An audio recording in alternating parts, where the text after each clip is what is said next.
جی السلام علیکم جی میں آپ کا بھائی افتخار. تو آج بات کرنی ہے نہایت ہی افسوسناک واقعے کی. تو سارے دوست جانتے ہیں کہ لاہور جو ہے کانا کی حدود میں ایک ناقص بلڈنگ کا جو واقعہ پیش آیا ہے. تو بات یہ ہے کہ وہاں پہ ایک کانا کی حدود میں ایک ٹیوشن سینٹر بنا ہوا تھا جہاں پہ ڈیلی بچے جو ٹیوشن حاصل کرتے تھے, جو وہاں پہ تعلیم حاصل کرتے تھے. تو بات کیا ہوئی ہے کہ بچے ٹیوشن پڑھ رہے ہیں تو اس کی جو ناقص چھت ہے وہ بچوں کے اوپر گرتی ہے. تو 14 بچے جو ہیں وہ موقع پر ہی جاں بحق ہو جاتے ہیں. اس سے زیادہ بچے جو ہیں زخمی ہوتے ہیں. تو بات یہ نہیں ہے کہ 14 بچے, یار یہ 14 خاندانوں کے چراغ تھے جو بجھ گئے.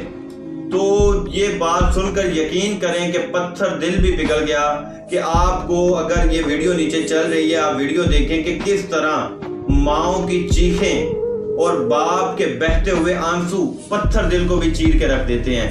تو یقین کریں کہ یہ جو واقعہ پیش آیا اس نے پورے مسلمانوں کو رلا کے رکھ دیا کہ یار یہ جو بندہ اکیڈمی بنا کے بیٹھا ہوا ہے بچوں کو پڑھا رہا ہے تو کیا اس نے ناقص چھت استعمال کر رہا ہے, تو وہ بچوں کے لیے نقصان دہ ثابت ہوئی اور اتنا بڑا سانحہ پیش آیا.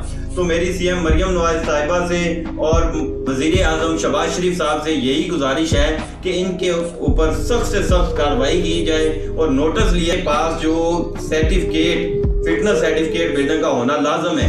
تو بات یہ ہے کہ اب وہ بچے جو اس دنیا سے چلے گئے وہ کس سے انصاف مانگیں, ان کا ذمہ دار کون ہے. تو بات یہی ہے کہ ان کے اوپر جو ہے سخت سے سخت کارروائی کی جائے اور ان والدین کو جن کے ساتھ یہ واقعہ پیش آیا ان کے ساتھ جو ہے پورا تعاون کیا جائے. جو بچے زخمی ہیں ان کے علاج معالجہ کیا جائے اور جلد سے جلد جو ہے ان کے اوپر کارروائی کی جائے کہ تاکہ ایسے ہزاروں بچے جو ہمارے پڑھ رہے ہیں ان لوگوں تک یہ ہماری بات پہنچے کہ وہ اچھی سے اچھی بلڈنگ بنائیں اور وہاں اپنے بچوں کو جو ہے نا تعلیم حاصل کروائیں.